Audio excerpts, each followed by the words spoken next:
नमस्कार, मैं राजीव व्यास और आप सभी का वीएनएम टीवी के बुलेटिन में स्वागत है। देश, दुनिया और शहर जिलों की खबरों से पहले आइए नजर डालते हैं वीएनएम हेडलाइंस पर। संसद में राहुल गांधी ने ले डाला मोदी अडानी का इंटरव्यू, मिली भगत पर कसा तंज।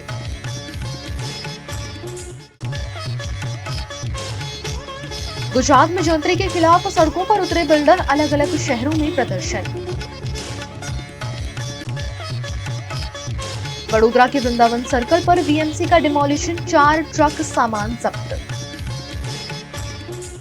देश के प्रधानमंत्री नरेंद्र मोदी की देश के सबसे बड़े उद्योगपति गौतम अडानी के साथ मिली भगत होने के आरोप लगाने वाले राहुल गांधी ने आज उन्हीं से सवाल जवाब कर डाले। संसद में आज सोमवार को राहुल गांधी रिपोर्टर के रोल में दिखे।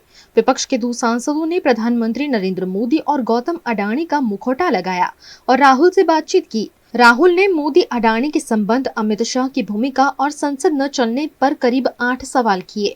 कांग्रेस ने 1.19 मिनट की बातचीत का ये वीडियो शेयर किया है, जिसमें सांसद मणिकम टैगोर ने गौतम अडानी का और शिवाजी राव आढलराव पाटिल ने पीएम मोदी का मुखौटा पहना है और राहुल गांधी उनसे सवाल जवाब कर रहे हैं। मैं कुछ भी चाहता हूँ। क्या चाहते हो आप? कुछ भी पोर्ट चाहिए, एयरपोर्ट चाहिए, कुछ भी देश में। अगला आप क्या लेने की कोशिश कर रहे हो? उसके लिए अभी हमारा मीटिंग शाम को है। हम आज डिसाइड कर देंगे कि मैं जो भी करता हूँ ये बाई होने तक। भैया ये पार्लियामेंट छोड़ देने भैया। वो देखते हैं। अब आपका तो आपके रिश्ते के बारे में थोड़ा बताइए भाई। हम दोनों का एक ही है। मैं जो भी बोलता हूँ, हाँ, हम दोनों मिलके सब करेंगे। अच्छा। और कब से आपकी पार्टनरशिप चल रही है? ये हमारा सालों साल से। और फ्यूचर आपका कैसा है? 20 साल का है हमारा पूरा देश का। ये इंडिया मैं हूँ। अच्छा, ये आपके कारण पार्लियामेंट क्यों नहीं चलने दे रहे हैं? ये हम सारे ऑपोजिशन को, मतलब वो आदमी गायब है। अमित भाई आए नहीं थे आज हाउस में। आज अमित भाई से पूछना पड़ेगा। मैं जो भी बोलता हूँ ये करते हैं। ये बड़े सीरियस लग रहे हैं। ये कम बोलते हैं आजकल। ये थोड़ा टेंशन में है अभी। गुजरात के राजकोट में जंत्री के दाम में बढ़ोतरी को लेकर बिल्डर एसोसिएशन ने मौन रैली निकालकर विरोध किया। गुजरात सरकार ने जमीन और बिल्डिंग के मामले में जंत्री के दाम काफी बढ़ा दिए हैं, जिसका आज पूरे गुजरात में विरोध हो रहा है। इसी के तहत राजकोट में भी राजकोट बिल्डर एसोसिएशन के साथ 10 और संगठनों ने मौन रैली निकाली, जिसमें 10,000 से ज्यादा लोग शामिल हुए।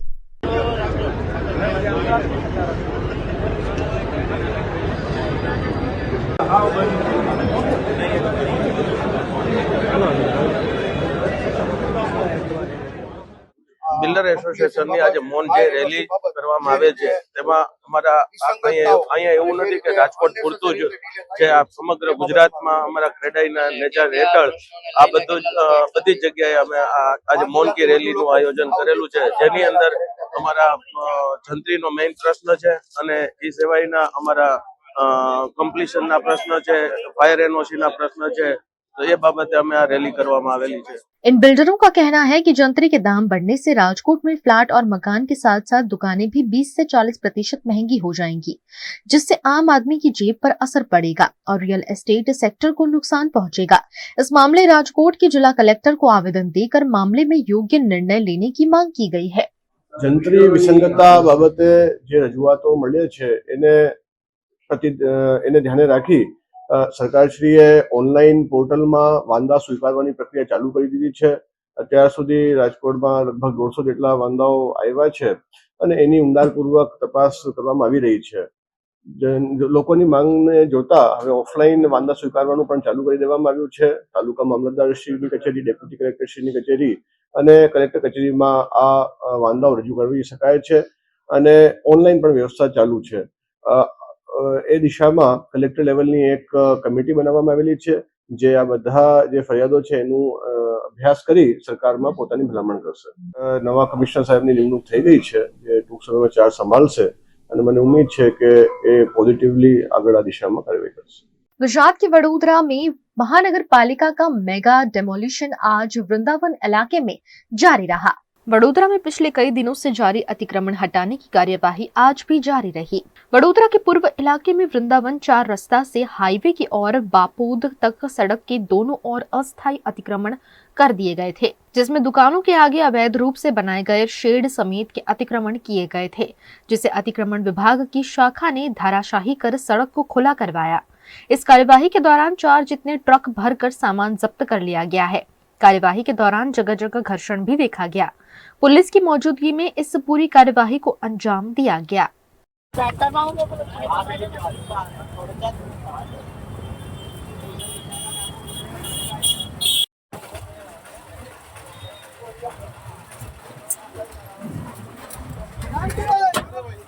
वडोदरा महानगर पालिका के म्युनिसिपल कमिश्नर दिलीप राणा की अगुवाई में पिछले 22 दिनों से ये मुहिम चल रही है।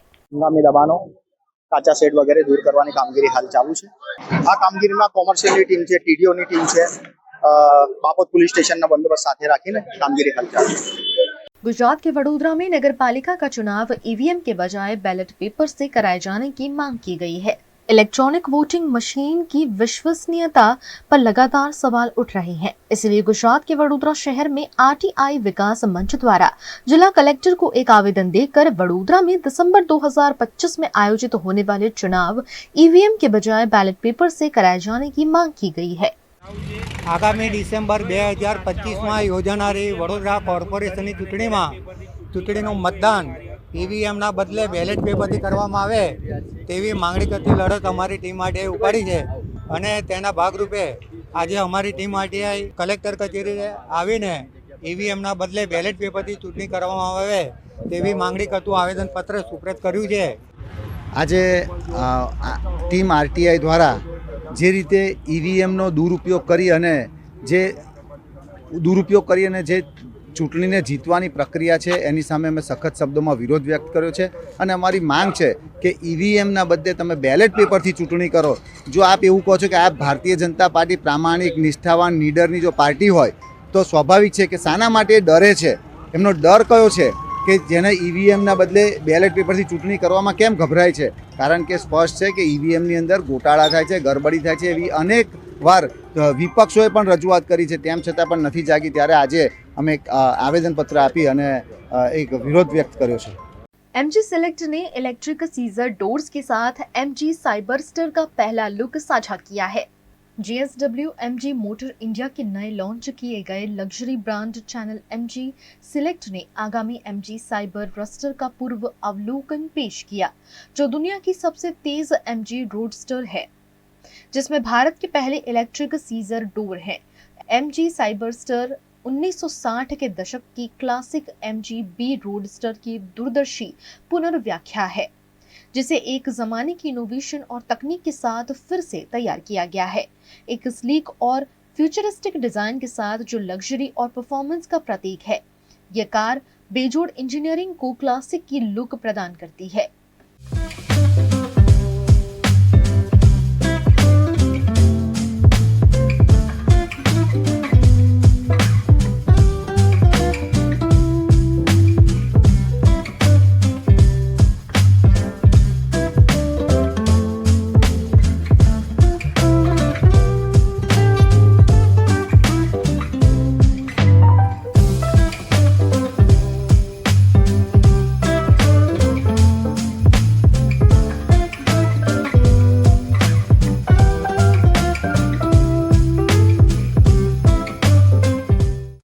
पीएनएम टीवी पर वक्त है एक छोटे से ब्रेक का। ब्रेक के बाद जल्द हाजिर होंगे कुछ और खबरों के साथ, बने रहिए हमारे साथ।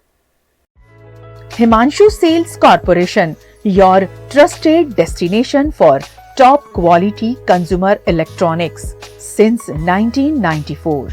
टीवी शोरूम से शुरुआत करने के बाद अब गुजरात के अलग अलग शहरों में हिमांशु सेल्स के electronic super stores, TV, washing machine, fridge, water purifier, vacuum cleaner, water cooler, mixer, OTG और वाटर हीटर, डिफरेंट और अपडेटेड टेक्नोलॉजी के इलेक्ट्रॉनिक अप्लायंसेस हिमांशु सेल्स में अवेलेबल।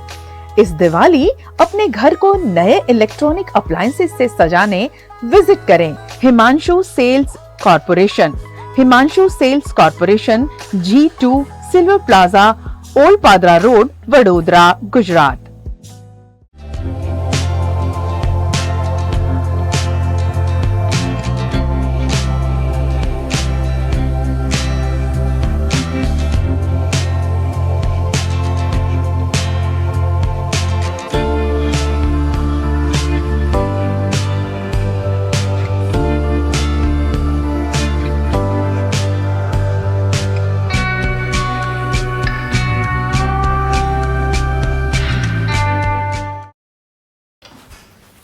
ठीक से साफ करो, ऊपर ऊपर से नहीं। BLDC मतलब बोरिंग लुकिंग, इसको साफ करके क्या फायदा? इतनी बेइज्जती। Switch to RR signature designer BLDC fans, जो बोरिंग लुकिंग नहीं, वेरी स्टाइलिश लुकिंग है। RR सिग्नेचर फैंस, आपके काम की बात। Every new year we take a new year resolution. New year resolution का मतलब होता है upgrading your life, which means upgrading your lifestyle and upgrading your living space. And that is why the best choice is Trilogy by Courtyard.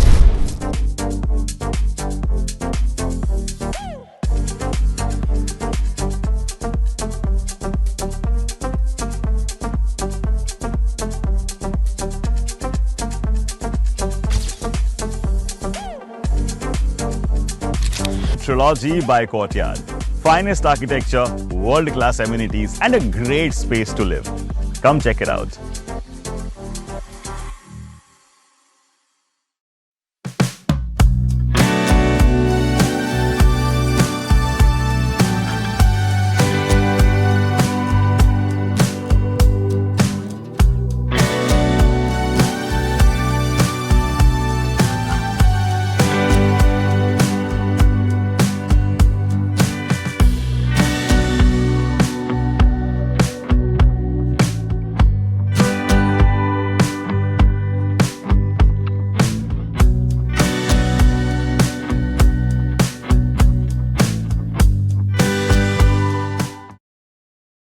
Gujarat के राजपीपला में शादी की दावत के बाद 12 से ज्यादा लोगों को फूड पॉइजनिंग होने से स्वास्थ्य विभाग सख्ती में आ गया है।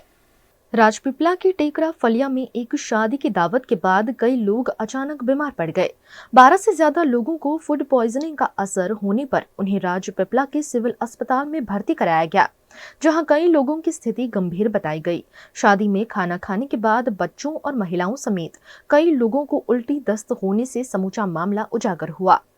सभी प्रभावितों को राजपीपला के सिविल अस्पताल के साथ साथ निजी अस्पताल में इलाज दिया जा रहा है।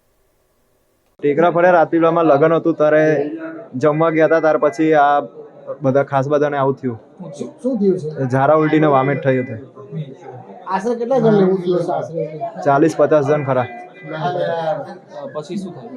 પછી આ સારવાર માટે લઈ આવ્યા છે દવાખાનામાં, સરકારી દવાખાનામાં। તેમાં આજે ફૂડ પ્રોવિઝન જેવું કંઈક થયું છે। હવે કયા એની અંદર પાણીમાં કંઈક આવી ગયું છે કે કયા ખોરાકની અંદર અત્યારે કંઈ ખબર નથી, પણ આજે મોટા ભાગના જે બી કોઈ બધા દર્દીઓ છે એમાં મોટા ભાગના બાળકો છે, એ લોકો સરકારી સિવિલ હોસ્પિટલમાં દાખલ થયા છે અને કેટલાક ખાનગી દવાખાનામાં પણ દાખલ થયેલા છે।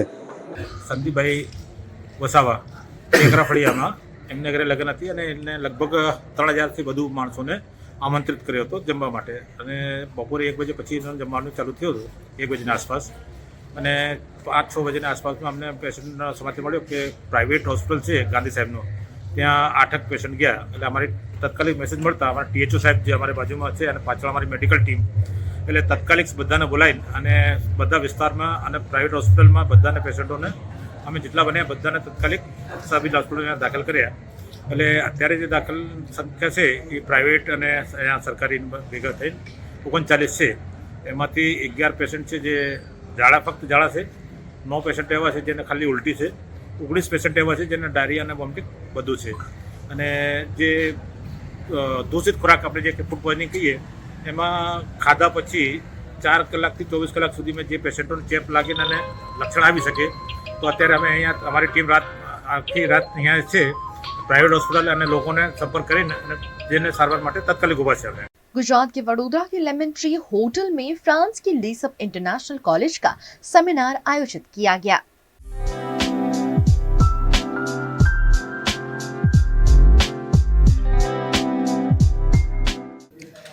बचपन से हम कई सारे सपने देखते हैं और उन सपनों को पूरा करने के लिए हम दिन रात मेहनत करते हैं, पढ़ाई पूरी करते हैं, अपना 12th पूरा करते हैं, कॉलेज कंप्लीट करते हैं और आगे के जो भी फ्यूचर प्लान्स हैं हम उन पर वर्क करना शुरू कर देते हैं।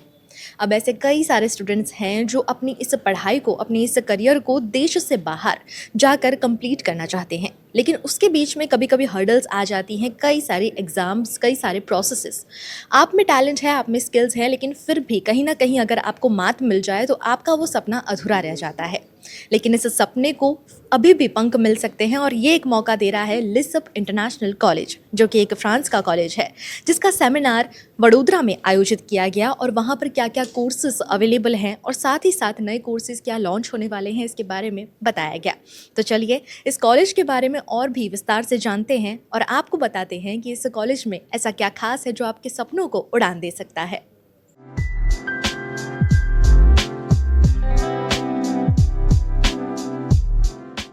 आज का हमारा सेमिनार लिसप इंटरनेशनल कॉलेज जो फ्रांस में है, उस सेमिनार में हमने हमारे स्टूडेंट्स को ये बताया कि आप हमारी कॉलेज में अगर स्टडी करने आते हैं तो आपको क्या क्या बेनिफिट्स होते हैं। प्लस हमने बताया कि हमारे पास जो अवेलेबल कोर्स है वो फ्रांस में और ग्लोबली बहुत ही फेमस है, जिससे आप अपने फ्यूचर में बहुत जगह अपना प्लेसमेंट पा सकते हो। और दूसरी चीज़ कि हमारी कॉलेज खुद प्लेसमेंट भी देती है।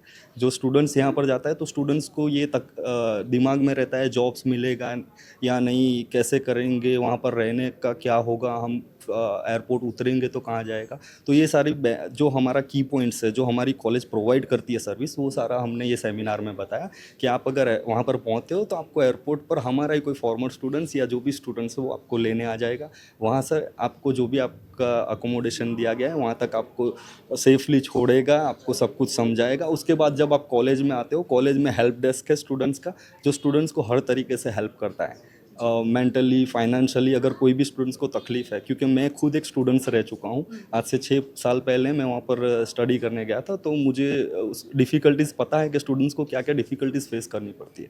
तो आज मैं इतना सक्षम हूँ कि आज मैं इस कॉलेज का मैनेजिंग डायरेक्टर बना हूँ। तो मैं ये चाहता हूँ कि जो डिफ़िकल्टीज़ मैंने फेस की वो मेरे स्टूडेंट्स ना करें। इसीलिए मैं हर एक स्टूडेंट्स को मैं इनवाइट किया था इस सेमिनार में, ताकि उनको पता चले कि हमारी कॉलेज और दूसरी कॉलेज का जो डिफरेंस है। क्योंकि बाकी सारी कॉलेज एक बार एडमिशन आता है, they don't care about students, पर हमारे लिए ये सिर्फ बिजनेस नहीं है।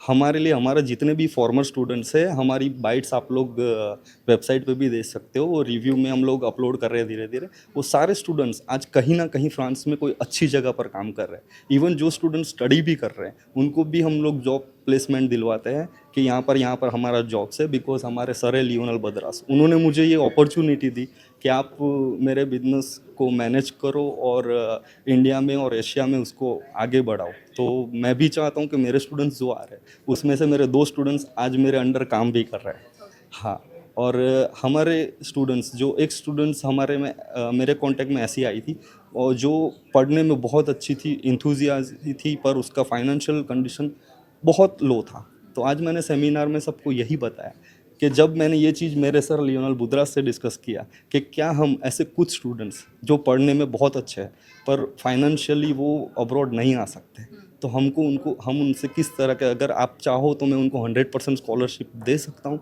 और उन्होंने इमीडिएटली उसमें यस कहा। और आज हमारे कॉलेज में एक लड़की हमारे बड़ौदा से ही है, जिसका नाम है दृष्टि राजपूत, और वो लड़की आज बहुत अच्छे से स्टडी भी कर रही है। उसने हमारा 100% स्कॉलरशिप का क्राइटेरिया क्लियर किया है। आज उसे 100% स्कॉलरशिप मिल रही है और आज वहाँ पर फ्रांस में अच्छा काम भी कर रही है स्टडी के साथ साथ। तो मैं यही चाहता हूँ कि आप हमारी कॉलेज में एडमिशन लेते हो या नहीं लेते हो, पर एक बार हमसे आके मिलिए ज़रूर। क्योंकि मैं आपको ये बताना चाहता हूँ कि कोई भी कंट्री हो, अगर आप स्टूडेंट वीज़ा पर जाते हो तो उसमें डिफ़िकल्टीज़ कैसे होगी और उससे आप बाहर कैसे निकल सकते हो। तो एक बार एक्सपीरियंस के लिए ही सही, एक बार हमसे मिलने ज़रूर आए। बहुत अच्छी कोशिश है आप लोगों की और उम्मीद करेंगे कि ज़्यादा से ज़्यादा लोग आप तक पहुँचें। और इसके साथ साथ जो नए कोर्सेज लॉन्च होने जा रहे हैं उसके बारे में बताइए। जी, हमारे पास ऑलरेडी हॉस्पिटैलिटी मैनेजमेंट एक ऐसा कोर्स है जो RNCP सर्टिफाइड है और हमारे पास उसमें बहुत सारे कॉन्टैक्ट है कि हम वहाँ पर जॉब प्लेसमेंट ज़्यादा से ज़्यादा उस कोर्स में दिलवा सकते हैं। पर ऐसा ही नहीं है कि दूसरे कोर्स इतने वैल्यूएबल नहीं है, एवरी कोर्स इज़ वैल्यूएबल। जैसे कि ह्यूमन रिसोर्स मैनेजमेंट है, फिर इंफॉर्मेशन टेक्नोलॉजी है, डिजिटल मार्केटिंग है। Every course is very important क्योंकि ये सारे फीडी एफिलिएटेड कोर्स है जो वहाँ के गवर्नमेंट एजुकेशन इंस्टीट्यूट है जिससे एफिलिएटेड ये कोर्स रहते हैं। तो इससे आप वर्क परमिट ईजीली आप ले सकते हो। तो आपको 2 साल का वर्क परमिट भी मिलेगा वहाँ पर, और उसके लिए हमारी कॉलेज भी हेल्प करती है। आपको कैंपस से भी जॉब्स मिल सकता है। अगर आपको नहीं हो तो आप खुद भी इवन आप वर्क परमिट के साथ इंडिया में बैठे बैठे भी जॉब सर्च कर सकते हैं। अगर आप लोगों तक रीच आउट करना है तो किस तरह से कर सकते हैं वो भी आप बता दें। जी हाँ, इस सेमिनार में मैंने ये भी अनाउंस किया है कि हमारा लिसप इंटरनेशनल कॉलेज का एशिया का हेड ऑफिस हमारा यहाँ कालाघोड़ा सर्कल पे गार्डन व्यू कॉम्प्लेक्स में है 202-203। हाँ, जो पूरा एशिया का हेड ऑफिस है लिसप इंटरनेशनल कॉलेज का। तो आप कहीं भी हो, सूरत, अहमदाबाद, आप बाय फ़ोन भी हमसे कांटेक्ट कर सकते हो और डायरेक्टली ऑफिस में आके भी मिल सकते हो। What environment will student get in France after getting admission there? When students come in France, they will have the opportunity to work into several companies because we have a big network in hospitality, for example. And France is like Europe is like kind of India. Multiple of states join, and it's really easy to connect with all countries. So by coming in France, you will be in the center of Europe. Students will be in students of Europe. Will be in the center, of Europe, and they can move easily, and they can visit all countries and have learn a lot of cultural difference, because there's lots of cultural difference between India and France and Europe. And so in the college we learn them what is the difference between this culture, what is how the Europe has been built. And opposite to India, we know India, or obviously India, students know India, how is it built, but Europe, they need to learn what is the difference between these two countries. And also they will learn French, so which is really important because French is a language speaking in many countries. Canada or Africa. In Africa, 80% of people speak French, and 20% speak English. In Canada, same, and also in Pondicherry, in the south of India, people speaking little French. Gujarat के वडोदरा में रूहानी गजलों का कारवां महफिल मौसीकी का आयोजन किया गया। गुजरात की कला नगरी वडोदरा में कलाकारों को प्लेटफॉर्म देने के लिए रूहानी गजलों का कारवां महफिल मौसीकी का आयोजन किया गया। शिवानी श्रीवास्तव द्वारा आयोजित इस कार्यक्रम में कई बड़े गजलकारों ने शिरकत करते हुए खूबसूरत समा बांधा। इस मौके पर स्वरांजलि म्यूजिक अकेडमी की फाउंडर मीनाक्षी मनहांस मुख्य अतिथि के रूप में मौजूद रहे।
देखिए, एक बहुत ही अलग सा अनोखा सा प्रोग्राम है महफ़िल मौसीकी, जो सिर्फ गज़लों के लिए लिया गया है और बहुत ही खूबसूरत गज़ल गाने वाले हैं सब हमारे आर्टिस्ट, बहुत ही खूबसूरत फ़नकार। और बहुत दिन से हम लोग वैसे भी स्वरांजलि कुछ नया करता है, तो हमने ये गज़लों की महफ़िल सजाई है। वडोदरा में आयोजित इम्यून सेमिनार में my Apple school Sanskar foundation को बेस्ट स्कूल का अवार्ड इनायत किया गया है। गुजरात के वडोदरा के वाघोड़िया रोड पर पारुल यूनिवर्सिटी में इम्यून सेमिनार का आयोजन 6 से 8 दिसंबर तक किया गया, जिसमें वडोदरा की टॉप 15 स्कूल का सिलेक्शन हुआ। वडोदरा के 15 स्कूलों में my Apple school Sanskar foundation को बेस्ट स्कूल का अवार्ड दिया गया है, जिसमें my Apple school Sanskar foundation के 17 बच्चों ने हिस्सा लिया था। यह अवार्ड स्कूल के छात्रों के व्यवहार की वजह से दिया गया है, जिसके चलते स्कूल के छात्रों और स्कूल प्रबंधन में खुशी की लहर है। When we left from the school, we were very excited to be at Parul University and attend IIMUN's conference. And at the end, when we got the award, we were full of excitement. And today we are very happy and proud that our principal ma'am feels proud on us. School has supported us very well. Our teachers, Miss Jayashree ma'am and Mahinur ma'am, had supported us, and without them, we can't have succeeded in bringing this award to our school. We are thinking that this is a very small success. We are thinking for a bigger success now. आज 3 दिन का conference था Parul university में IIMUN के द्वारा, India's international movement of uniting the Nations, जिसमें हमारे 17 बच्चों ने पार्टिसिपेट किया था और बहुत सी अलग अलग एक्टिविटीज़ थी वहाँ पे, जैसे लोकसभा सिमुलेशन, यूनाइटेड नेशंस का पूरा simulation, Interpol debates, IPL auctions और बहुत सी इंटरेस्टिंग एक्टिविटीज़ थी, जिसमें my Apple school Sanskar foundation के छात्रों ने बेस्ट डेलीगेट के 2 अवार्ड्स और बेस्ट स्कूल का भी अवार्ड जीत कर आए हैं। तो हमारे लिए बहुत ही गौरव की बात है कि ये अवार्ड्स ये बच्चे जीत के आए हैं।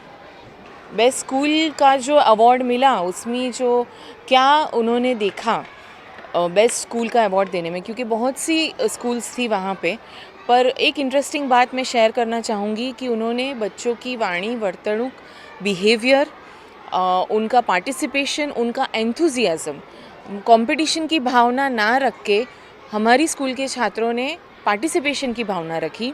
यही चीज़ें ऑब्ज़र्व करके my Apple school Sanskar foundation को बेस्ट स्कूल का अवार्ड मिला है, जिसके लिए मैं बहुत प्राउड फील कर रही हूँ, क्योंकि यही सब बातें हम बच्चों को सिखाते हैं कि कंपटीशन का ध्यान ना रखें, जीतने के लिए ना खेलें, सिर्फ कुछ सीखने के लिए खेलें, और जब ये चीज़ होती है तो अवार्ड तो मिलता ही है। गुजरात के वडोदरा के NIF में फैशन वर्कशॉप का आयोजन किया गया।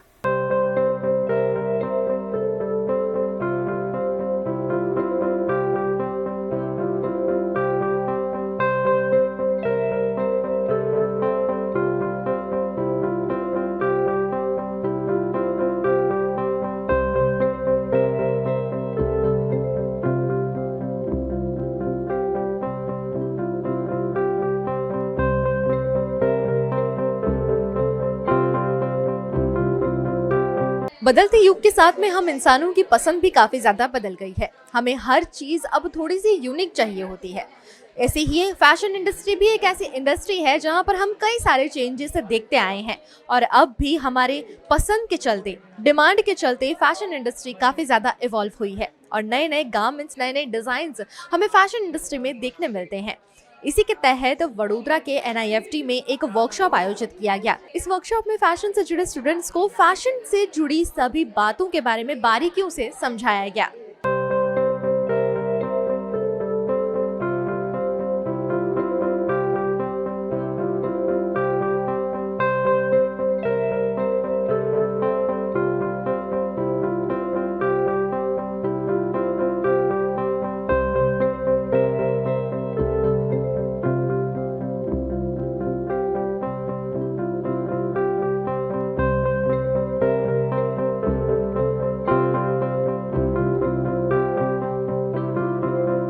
अब हम ये जानते हैं कि आज का जो वर्कशॉप कंडक्ट किया गया, इस वर्कशॉप में स्टूडेंट्स को क्या क्या बातें बताई गई हैं। हमारे यहाँ NIF में इंटरनेशनल मेंटोर्स आए हैं जो न्यूयॉर्क और लंदन से आए हुए हैं और वो इंडस्ट्री की नॉलेज दे रहे हैं स्टूडेंट्स को।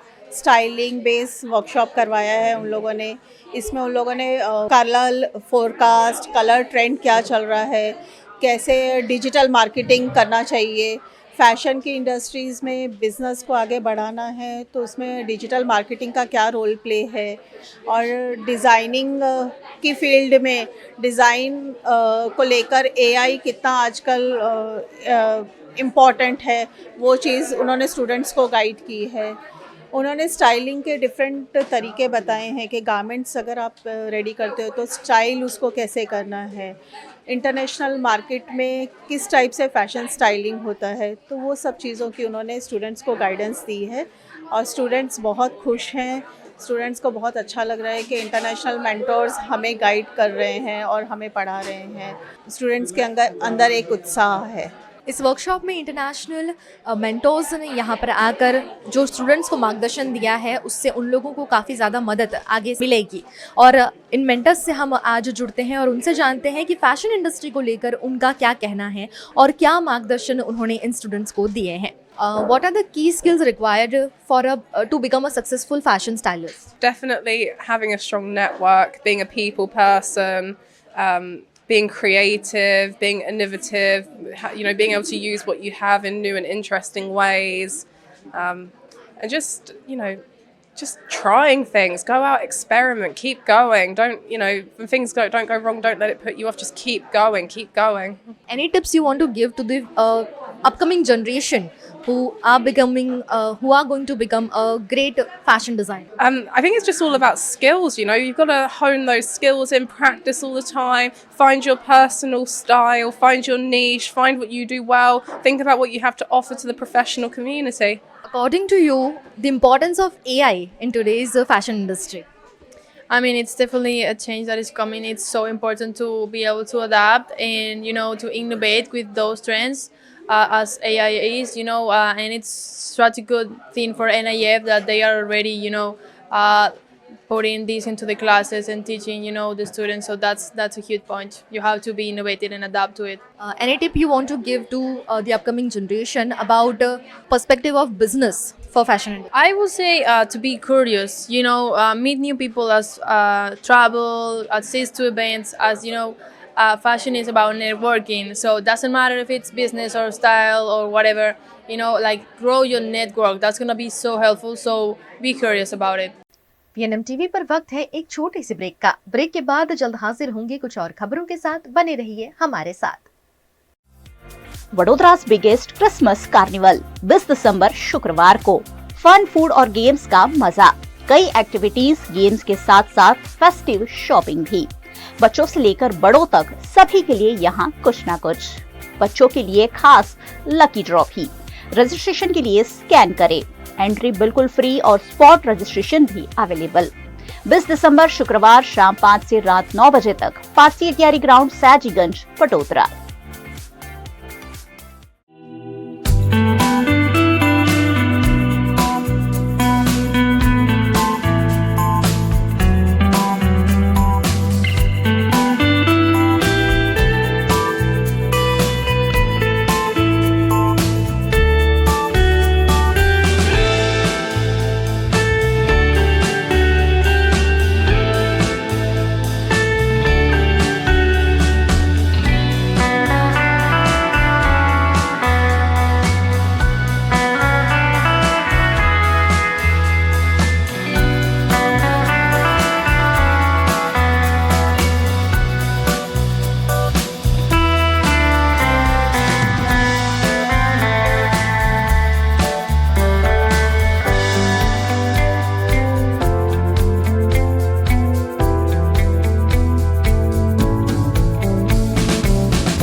हमें लड़की पसंद है।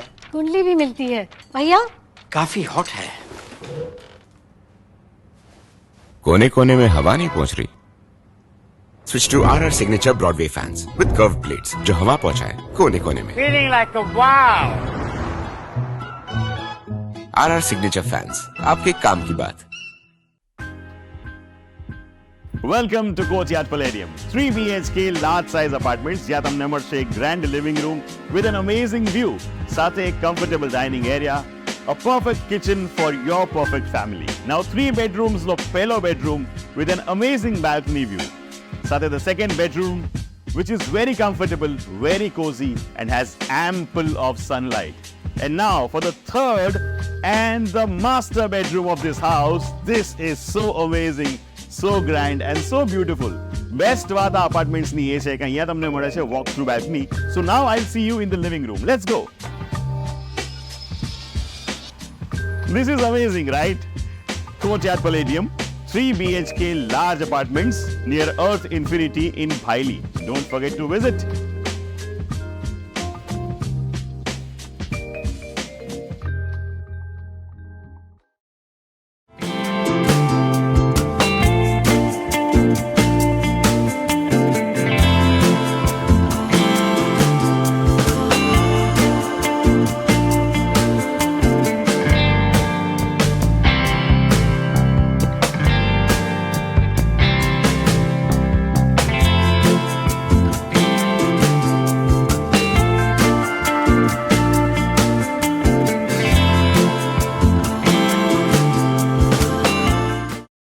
गुजरात के वडोदरा के छानी में 4 साल के बच्चे का डोर टू डोर गाड़ी के चालक ने भोग ले लिया है। वडोदरा के छानी के अभय नगर सोसाइटी में डोर टू डोर कचरा कलेक्शन के लिए पहुंचे वीएमसी की गाड़ी के चालक ने गाड़ी रिवर्स लेते वक्त गैर जिम्मेदाराना तरीके से गाड़ी चलाते हुए 4 साल के बच्चे को कुचल दिया। इस दुर्घटना में 4 साल के मासूम देवांश को गंभीर चोट पहुंची और उसकी मौत हो गई, जिसके चलते परिवार पर आसमान टूट पड़ा है। हादसे को अंजाम देने के बाद डोर टू डोर कचरा कलेक्शन की गाड़ी का चालक मौके से फरार हो गया। पुलिस ने वाहन चालक के खिलाफ मामला दर्ज कर जांच शुरू कर दी है। इस मामले परिजनों ने आरोपी को सख्त से सख्त सजा देने की मांग की है।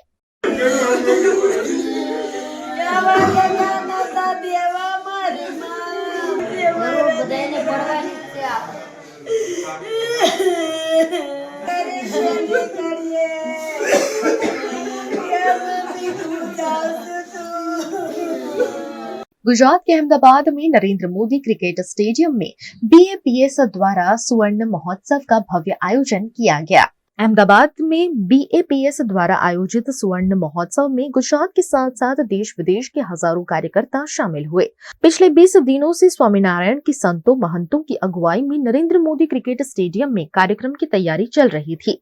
प्रोग्राम में 1800 लाइट, 30 प्रोजेक्टर और 2000 स्वयंसेवकों की उपस्थिति में सुचारू कार्यक्रम आयोजित किया गया, जिसमें 1 लाख से ज्यादा कार्यकर्ता शामिल हुए। आज के ये कार्यक्रम में BAPS स्वामीनारायण संस्था के हमारे कार्यकर्ता 1 लाख कार्यकर्ता 30 देशों में से आए, सालों से और दशकों से इन लोगों ने श्रद्धा से BAPS संस्था की अनेक समाज उपयोगी प्रवृत्तियां और जब जब समाज पे आपत्ति आई इन लोगों ने श्रद्धा से सेवा की है, तो आज उनका सम्मान है।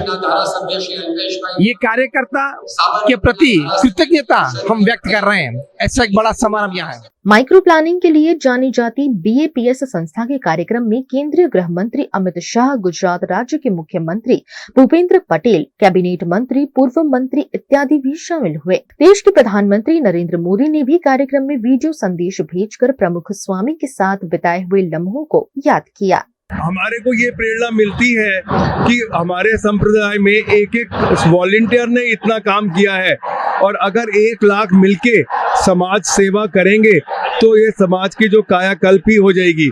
इतनी तकलीफें चल रही हैं समाज में, जैसे कि व्यसन, घर टूटते चले जा रहे हैं, कलह हो रहा है घरों में, तो ये सब चीजें जो है हमारे स्वामी जैसा कहते हैं, हम आगे जाके इस समाज को जो है उसकी सेवा करेंगे। यहाँ आने का खास कारण तो यही है कि कार्यकर सुवर्ण जयंती महोत्सव मनाया जा रहा है अहमदाबाद में। मैंने बचपन से जो देखा है, कार्यकर होना वो एक बहुत बड़ी अहमियत वाली एक अपॉर्चुनिटी होती है, और उसकी वजह से मैं इस कार्यक्रम में सम्मिलित होने के लिए आया हूं परिवार के साथ, ताकि मुझे एक साथ एकजुट हुए कार्यकरों का दर्शन हो और मुझे इस कार्यक्रम में लाभ मिले। प्रमुख स्वामी जी की जन्म जयंती के मौके पर आयोजित कार्यक्रम में स्वामी नारायण प्रकाश एप्लीकेशन लॉन्च की गई। साथ ही प्रमुख स्वामी महाराज की 10वें एडिशन की ऑडियो बुक भी महंत स्वामी के हाथों लॉन्च की गई। ये जो संस्था है वो 1907 में शुरू हुई थी और शुरुआत में तो यहाँ पे सिर्फ 11 ही कार्यकर हुआ करते थे, पर आज आप इसकी अनंत में बनते हुए, अनंत में बदलते हुए की एक जर्नी आप देख सकते हैं। और 1952 में प्रमुख स्वामी महाराज ने जो ये कार्यकर है उनको एक स्ट्रक्चरल फॉर्म दिया था और एक मध्यस्थ कार्यालय की स्थापना की थी, जिसको आज 50 वर्ष पूर्ण हुए हैं। और उसी उपलक्ष्य में ये जो कार्यकर स्वर्ण महोत्सव है वो यहाँ पे मनाया जा रहा है। ये जन्मदिन बापा का है। मैं बचपन से ही बापा के साथ ऐसे जुड़ी हूँ कि वो मेरे पिता है, राइट। ऐसे मैं उनके साथ बात करती हूँ अंदर से, और ये आज उनका जन्मदिन है तो मुझे बहुत अंदर से आनंद हो रहा है। सबसे पहले तो हमें सेवा करने की और तत्परता बढ़े, और जिस प्रकार हमारी ये संस्था वैश्विक लेवल पे सेवा के लिए जो योगदान दे रही है, तो उसमें मैं भी कुछ अपना योगदान दे सकूं, बस ईश्वर से यही प्रार्थना करती हूँ। गुजरात के वडोदरा में गुजरात विधानसभा के मुख्य दंडक ने वडोदरा के रावपुरा इलाके के अतिक्रमण हटाने पर प्रशासन का ध्यान आकर्षण कराया है। वडोदरा के कई इलाकों में तालाब के ब्यूटिफिकेशन के वक्त अवैध अतिक्रमण सामने आए हैं, जिस पर रावपुरा विधानसभा के विधायक ने जिला कलेक्टर से अतिक्रमण हटाने की मांग की है। अतिक्रमण की वजह से वडोदरा को बाढ़ जैसी स्थिति का सामना करना पड़ता है। ऐसे में गुजरात सरकार के मुख्य दंडक बालकृष्ण शुक्ल ने स्थानीय जनप्रतिनिधियों के साथ मिलकर सर्वे कर ठोस कार्यवाही की मांग की है। रावपुरा विधानसभा विस्तार में कॉर्पोरेशन द्वारा तळावाना रिस्टोरेशन और ब्यूटिफिकेशन तेनी साथे साथे पूरनी परिस्थिति में केटलाक विस्तारों में जे पानी भरातुं हतुं तेना निराकरण माटे आजे कॉर्पोरेशनना एक्झिक्युटिव इंजिनियर वसावा साहेब साथे वॉर्ड नंबर 14 और वॉर्ड नंबर 16 काउंसिलर मित्रों साथ एक साइट विजिट हती। कॉर्पोरेशनना संबंधित डॉक्यूमेंट जोया बाद एक वस्तु जे ध्यान में आई कि केटलाक ठेकाणे दबाणों छे तेना कारणे पाणीनो भरावो थाय छे। तो ते अनुसंधान में कलेक्टर श्री आरएससी और प्रांत अधिकारी श्री साथे बातचीत करवा माटे कॉर्पोरेशनना अधिकारी और अमरा स्थानिक चूंटायेला प्रतिनिधिओ आया था। टूंक समय में कलेक्टर श्री द्वारा ए स्थल विजिट करीने त्याना जे संबंधित जे पण दबाणकर्ताओ छे तेमने नोटिस आपवामां आवशे अने दबाण हटाववामां आवशे। माननीय मुख्य दंडक श्री अने रावपुराना धारासभ्य श्री एमनी साथे जे आजे चर्चा थई अने एमने जे रजूआत करी एमां वडोदरा महानगरपालिकाना हद विस्तारमां કેટલાક તળાવો જેવા કે રાજારાણી તળાવ, અજબ તળાવ, પદમ તળાવ, દંતેશ્વરનું તળાવ, રામનાથ તળાવ એ બધા તળાવનું મહાનગરપાલિકા દ્વારા એક સંભવિત આયોજન એનું ઊંડા કરવાને બ્યુટિફિકેશન માટેની એક યોજના અને કોન્સેપ્ચ્યુલાઇઝેશન ચાલી રહ્યું છે। પરંતુ પ્રાથમિક સર્વેમાં એવું પણ ધ્યાન પર આવેલું છે કે આ તળાવની હદમાં અને તેના એપ્રોચીસ ઉપર અને એની આજુબાજુમાં આવેલા કેટલાક સરકારી જમીનોમાં વિવિધ પ્રકારના રહેણાંકથી માંડીને ગોડાઉન ને એવા દબાણો ધ્યાન પર આવેલા છે। ઘણા ખરા દબાણોમાં તો જ્યાં મહેસૂલી જમીન છે કલેક્ટરશ્રી કે સરકારશ્રી હસ્તકની એમાં ભૂતકાળમાં નોટિસો પણ ઓલરેડી આપેલી છે। આ ઉપરાંત જ્યાં માપણી કરવાની કે સ્થળ તપાસ કરીને વધારાના જે પણ દબાણો કે જે અગાઉ નોટિસો આપવાની બાકી છે કે આઈડેન્ટિફાઈ કરવાના બાકી છે એ પણ આઈડેન્ટિફાઈ કરી અને એને પણ જે કાયદાની જે પ્રક્રિયા નોટિસ વગેરેની હોય તે કરીને એને હટાવવાનું આયોજન હાથ ધરવામાં આવશે। अहमदाबाद में एक ही दिन में आग की दो घटनाएं घटी, जिसमें दूसरी आग काफी भीषण रही। अहमदाबाद की वटवा जीआईडीसी की फैक्ट्री में आग लगने की घटना सामने आई। जीआईडीसी की रॉयल केमिकल कंपनी में ये आग लगी, जिसने देखते ही देखते भीषण स्वरूप धारण कर लिया। घटना की खबर पाकर अहमदाबाद फायर ब्रिगेड की करीबन 18 गाड़ियां मौके पर पहुंची। इस कंपनी में सॉल्वेंट बनाने की कार्यवाही चल रही थी। दुर्घटना में 50 साल के एक व्यक्ति के गंभीर रूप से झुलस जाने से उन्हें इलाज हेतु अस्पताल में भर्ती कराया गया। सेफ्टी के भागरूप आजू बाजू की कंपनियों को भी फौरन बंद कर दिया गया। मशीनरी ओवरलोड की वजह से ये आग लगी होने का अनुमान लगाया जा रहा है।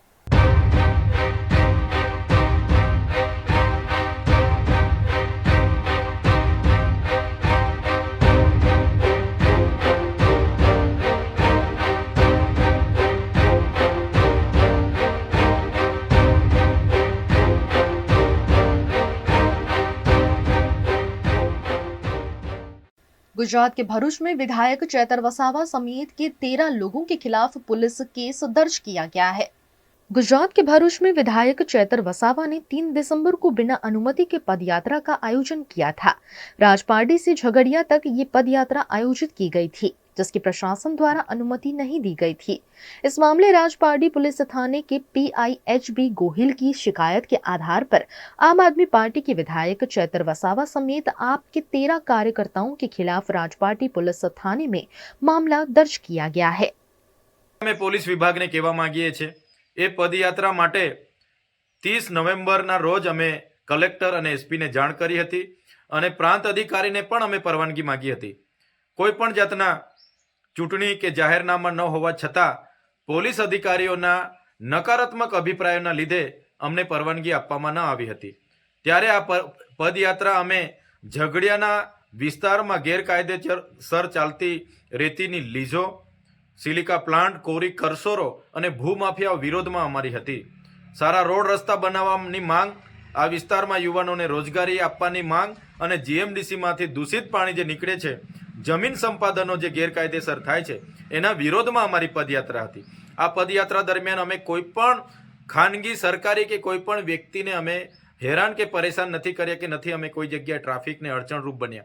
છતાંય PI ગોહિલ દ્વારા જે અમારા પર ખોટી FIR કરવામાં આવી છે, ત્યારે એ PI ગોહિલ અને એમના SP ને હું કહેવા માંગુ છું, તમારા પોલીસ અધિકારીઓ હપ્તા ઉઘરાવતા હોય એવા 35 વિડીયો મારી પાસે છે, એ હાલના તબક્કે જ હું તમને આપું છું।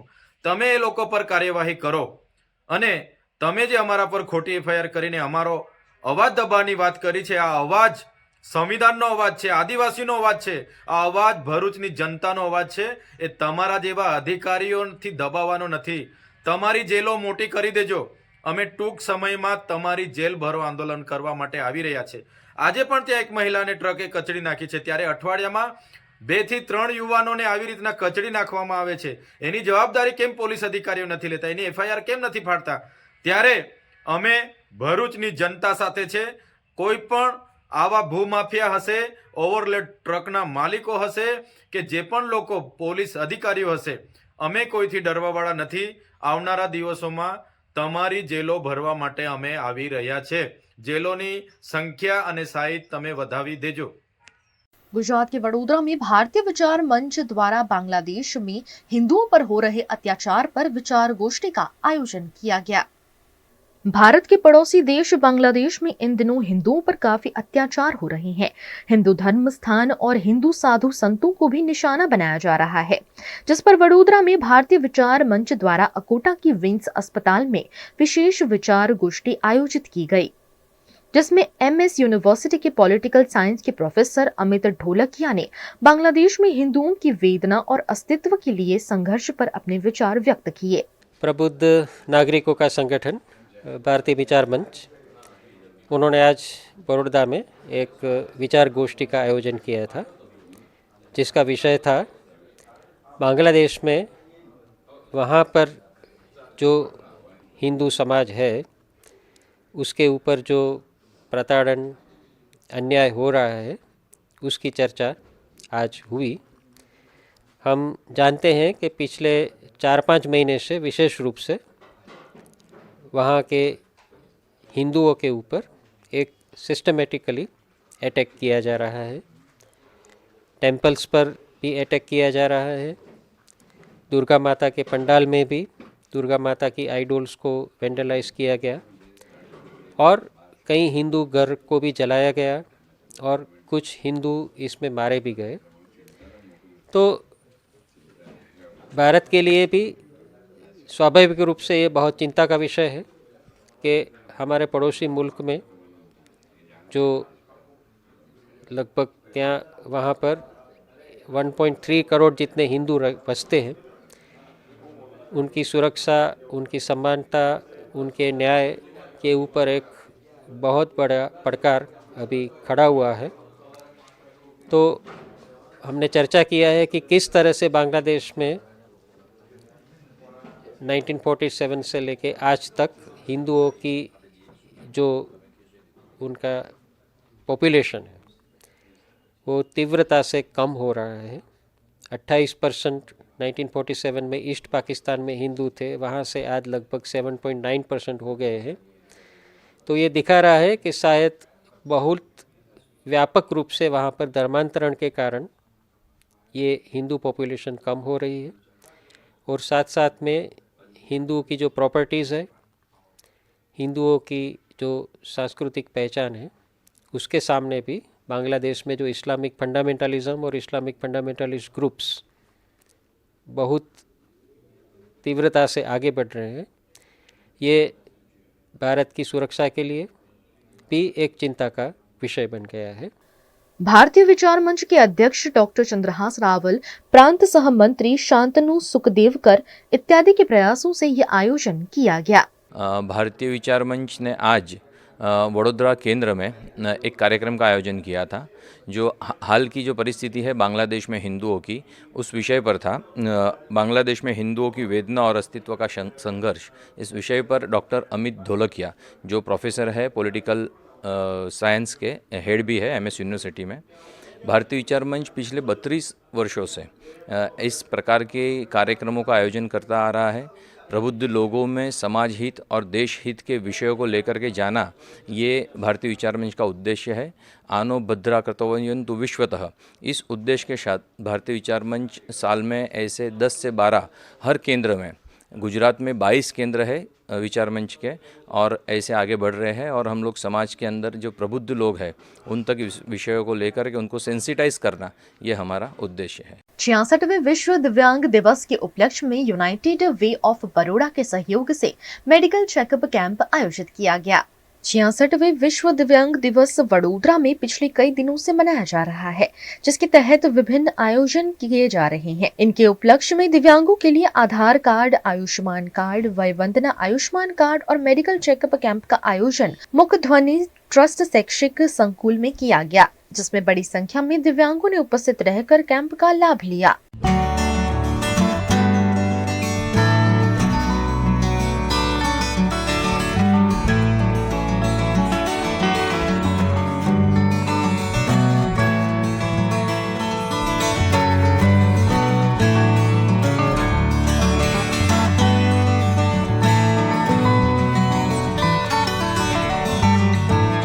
आज 66 का विश्व विकलांग दिन के उत्सव में आज हमने आधार कार्ड, आयुष्मान कार्ड और वय वंदना कार्ड का एक कैंप अरेंज किया है। कार्यक्रम रखने का मुख्य ध्येय ये है कि विकलांगों के लिए ये बहुत एक चैलेंजेबल प्रश्न है कि ये अभी एसेंशियल चीज़ है, इसके लिए वो लोग को तकलीफ न हुए, इसके लिए एक कैंप का हमने आयोजन किया है। इस मौके पर यूनाइटेड वे ऑफ बड़ौदा की ओर से एग्जीक्यूटिव डायरेक्टर नीलम आचार्य, दिव्यांग संस्थाओं के पदाधिकारी और इंडियन मेडिकल एसोसिएशन के प्रेसिडेंट डॉक्टर मितेश शाह की उपस्थिति रही। दिव्यांग बालकों के लिए जो मेडिकल हेल्थ चेकअप कैंप का आयोजन किया हुआ है। मेडिकल चेकअप कैंप में फिजिशियन, पीडियाट्रिशियन, डेंटल सभी डॉक्टर्स दिव्यांग बालकों का चेकअप करेंगे। आधार कार्ड और आयुष्मान कार्ड का वितरण का भी कार्यक्रम किया हुआ है। वडोदरा शहर में 1000 से भी ज़्यादा दिव्यांग बालकों हैं। ये बच्चों को हमें कहीं ना कहीं सामाजिक स्टेबिलिटी, उनको एजुकेशन, उनका हेल्थ पे हमें फोकस करना चाहिए।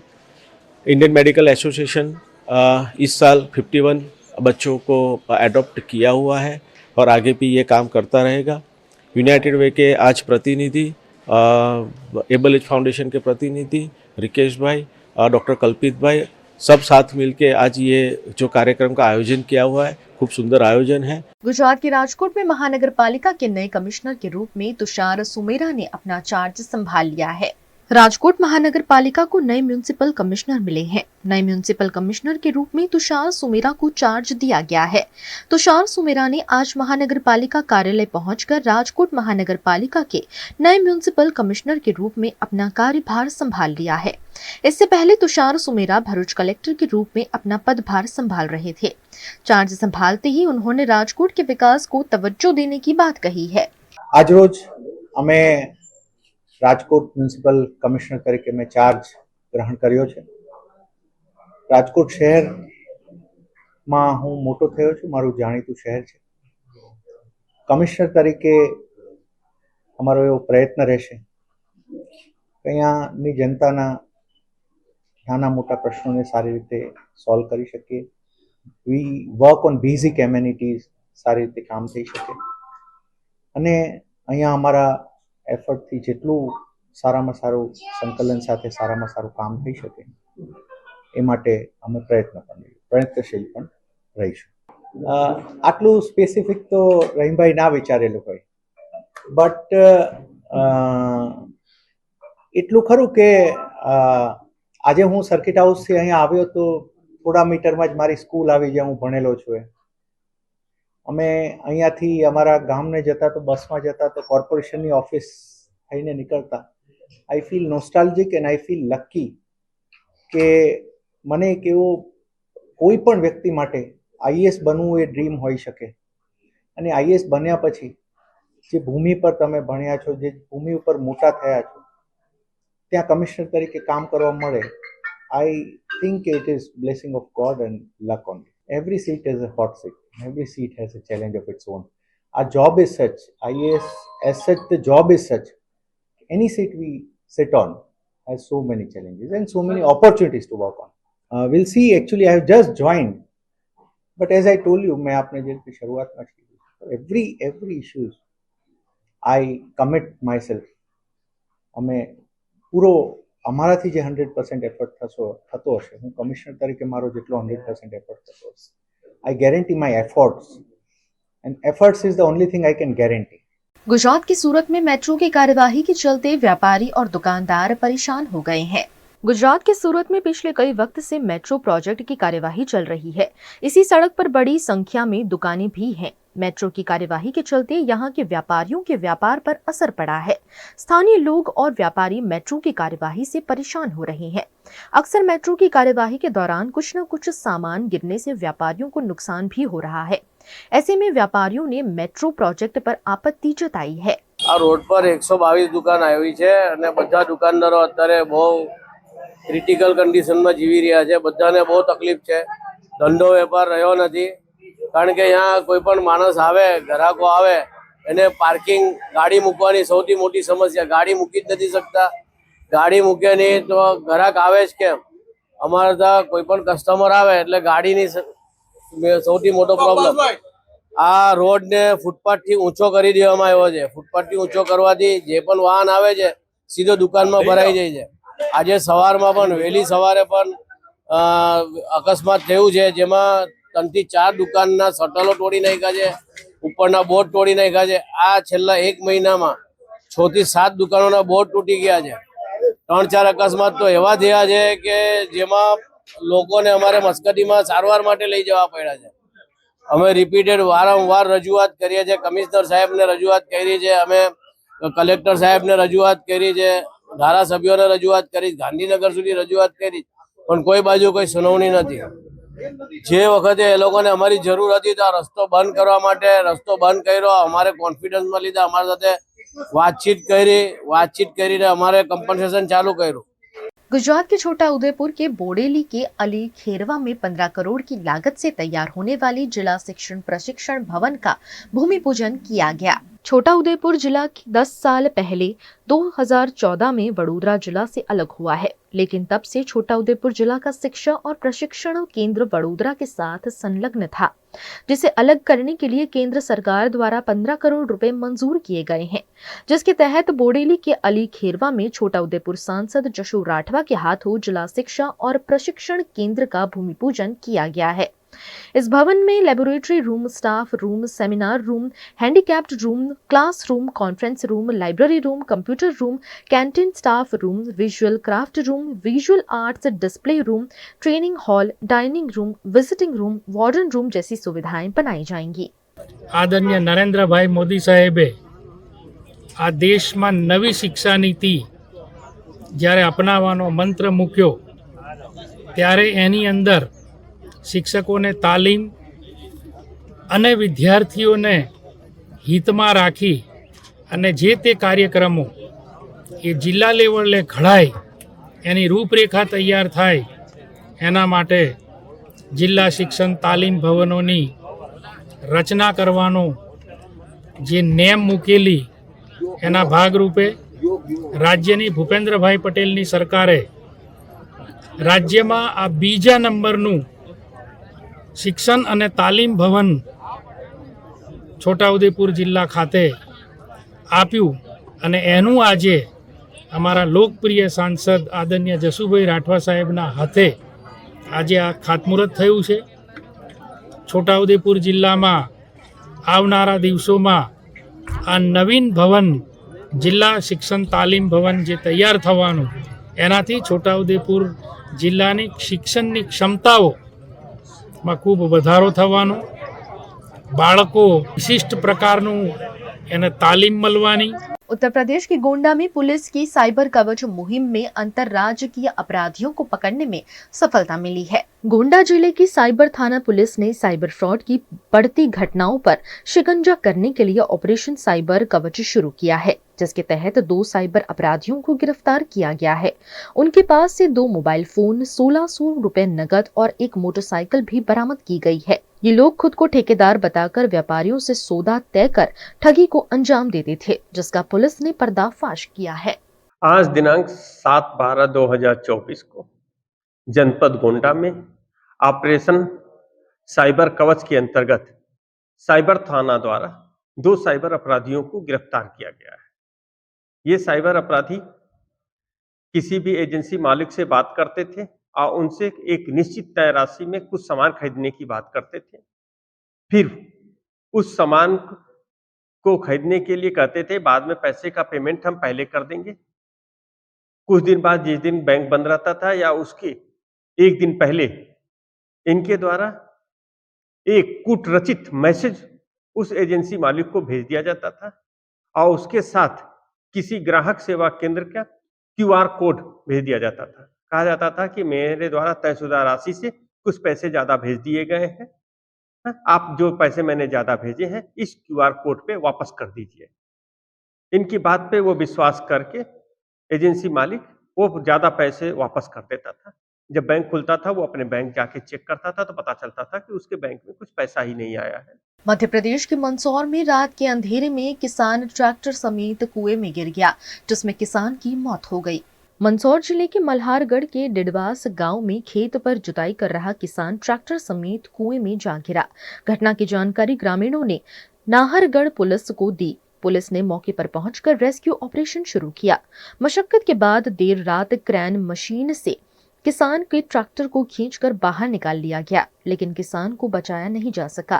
ट्रैक्टर को रिवर्स लेने के दौरान ये घटना घटी, जिसमें किसान की मौत हो गई. कल थाना नाहरगढ़ अंतर्गत आने वाले ग्राम डिडवास से सूचना प्राप्त हुई थी कल शाम को लगभग 5 बजे कि एक व्यक्ति अपने ट्रैक्टर के साथ स्वयं के कुएं में गिर गया दुर्घटनावश, और उक्त सूचना की तस्दीक में तत्काल थाना नाहरगढ़ से बल को भेजा गया था. बल के साथ मैं स्वयं भी गया था मौके पर. जो ट्रैक्टर समेत व्यक्ति कुएं में गिरा था उसकी सूचना प्रशासन हमने को मिल गई थी, तो मौके पे 2 क्रेन, JCB और मोटर, पानी खींचने वाली मोटर लगाई गई थी और रात में करीब 12 बजे ट्रैक्टर को निकाल लिया गया था. उसके करीब 1 घंटे बाद डेड बॉडी को जो बंसीलाल हरलाल प्रजापति निवासी डिडवास की थी, और संभवतः घटना जो है रिवर्स गियर डलने से, ट्रैक्टर के कुएं में गिरने से और मृतक जो है पानी डूबने से मृत्यु हुई है. अभी जो तथ्य जांच में सामने आएंगे कार्रवाई की जाएगी. अभी मर्ग कायम कर मामला पंजीकृत किया गया है. पूरे घटनाक्रम को कवर करने में और ट्रैक्टर का, क्योंकि कुआं काफी गहरा था लगभग 60-70 फीट, तो पानी खाली कराया गया, 2 क्रेनें डाली गई और वो होमगार्ड की पूरी टीम, SDM सर, तहसीलदार, मैं स्वयं मौके पर थे और ग्रामीणों का भी काफी सहयोग रहा इसमें. पानी कुएं का खाली कराया गया. उसके बाद काफी मशक्कत के बाद ट्रैक्टर और मृतक की डेड बॉडी बाहर निकाली गई. मध्य प्रदेश के मंदसौर में फिल्म पुष्पा की तर्ज पर की गई 50 लाख की अवैध शराब तस्करी उजागर हुई है. इन दिनों फिल्म पुष्पा 2 पूरे विश्व में धमाल मचा रही है, लेकिन पुष्पा के पहले पार्ट का खुमार भी अभी लोगों के दिल से उतरा नहीं है. आज भी पुष्पा की तर्ज पर अलग अलग हथकंडे अपनाकर तस्करी की वारदात को अंजाम दिया जाता है. ऐसा ही मामला मध्य प्रदेश के मंदसौर में सामने आया, जहां वैक्यूम टैंकर में अवैध रूप से हरियाणा से गुजरात की ओर बड़ी मात्रा में अंग्रेजी शराब की तस्करी हो रही थी, लेकिन मंदसौर पुलिस ने मध्य प्रदेश की सीमा में ही इसे पकड़ लिया. माननीय मुख्यमंत्री जी के निर्देश में पुलिस मुख्यालय के जो आदेश हैं उसी के तारतम्य में शराब और अवैध जो मादक पदार्थ है इसके खिलाफ पुलिस मंदसौर पुलिस लगातार कार्रवाई कर रही है। इसी के तहत आज एक पूरी टैंकर जो है वो शराब की जब्त की गई है, जो कि ये शराब जानकारी मिली कि ये सिरसा हरियाणा से आ रही थी, गुजरात में कहीं लेकर जा रही थी। इसमें खास बात यह है कि ये टैंकर नॉर्मल टैंकर की ना होकर मॉडिफाइड टैंकर है, एक वैक्यूम की तरह टैंकर है और इसकी टैंकर के अंदर भी तिजोरी टाइप की है। तो एक तरह से 3 लेयर सिक्योरिटी कर रखा था उन्होंने। इसमें जो आरोपी जो ड्राइवर पकड़ाया है वो राजस्थान बाड़मेर का रहने वाला है। अभी इसके सोर्सेस के बारे में अपन जानकारी प्राप्त करें, जो एक नंबर अपने को प्राप्त हुआ, इस नंबर के टेक्निकल डिटेल्स लेने के बाद फिर जो सोर्सेस है उसके उस तक पुलिस के द्वारा पहुंचा जाएगा। टोटल 506 पेटी शराब, करीब 50 लाख रुपए कीमती जो शराब पकड़े गए हैं, 6300 लीटर के करीब शराब है और इसमें एक आरोपी जो है वो बाड़मेर राजस्थान का है। एक उसके जो सोर्स हैं उसके बारे में जानकारी प्राप्त की जा रही है, उसके आधार पर फिर कार्रवाई की जाएगी। उत्तर प्रदेश के गोंडा में चोरी की घटना का खुलासा हुआ है, जिसमें पुलिस ने शातिर चोरों को गिरफ्तार किया है। गोंडा पुलिस ने विकास कॉलोनी के घर में हुई चोरी की घटना का खुलासा कर दिया है, जिसमें चोर ने घर में घुसकर सोने चांदी के आभूषणों की चोरी की थी। इस मामले आरोपी को पकड़कर 20,000 रुपए नकद बरामद किए गए हैं। आज दिनांक 8/11/2024 को जनपद गोंडा की कोतवाली नगर द्वारा एक गुड वर्क करते हुए सातिर चोर को गिरफ्तार किया गया है। सातिर चोर से पूछताछ में पता चला कि उसका नाम डालिम पुत्र तजम्मुल है। वह मूल रूप से नवाबगंज बांग्लादेश का रहने वाला है। 6/11/2024 को उसके द्वारा अवैध रूप से घुसपैठ करके हावड़ा आया था। हावड़ा में ही उसके द्वारा फर्जी आधार कार्ड और वोटर कार्ड बनवाया गया था। वहां से वह ट्रेन पकड़ के कानपुर आया था। कानपुर से वह गोंडा जनपद में 25/11/2024 को आया था। 25/11/2024 की रात को ही यहाँ के आवास विकास कॉलोनी में एक बंद पड़े हुए घर का ताला तोड़ के उसके द्वारा जेवरातों की चोरी की गई थी। उस चोरी किए हुए जेवरात को ले जाके उसने नेपाल में बेच दिया और उससे प्राप्त पैसे लेकर वापस गोंडा आके चोरी की फिराक में था। आज उसे गिरफ्तार कर लिया गया है। उसके विरुद्ध सुसंगत धाराओं में अभियोग पंजीकृत है। उसे गिरफ्तार कर जेल भेजा जा रहा है, विवेचना की जा रही है और अग्रिम विधिक कार्रवाई की जाएगी। गुजरात के भावनगर के पहले ब्रिज को 4 साल बाद आखिरकार एक साइड से शुरू किया गया है। भावनगर के प्रवेश द्वार समान भावनगर राजकोट रोड पर सालों से ट्रैफिक की गंभीर समस्या रही है। इसके निवारण के लिए भावनगर का प्रथम फ्लाईओवर ब्रिज 4 साल पहले शुरू किया गया था। 4 साल से इस ब्रिज का निर्माण नहीं हो पाया है, लेकिन अब अधूरा ब्रिज निर्माण हो जाने पर देसाई नगर से शास्त्री नगर जाने वाला 1 साइड फ्लाईओवर ब्रिज लोगों की सुविधा के लिए खोल दिया गया है। विधायक जीतू वाघानी ने खुद स्कूटर चलाकर इस ब्रिज का लोकार्पण किया है।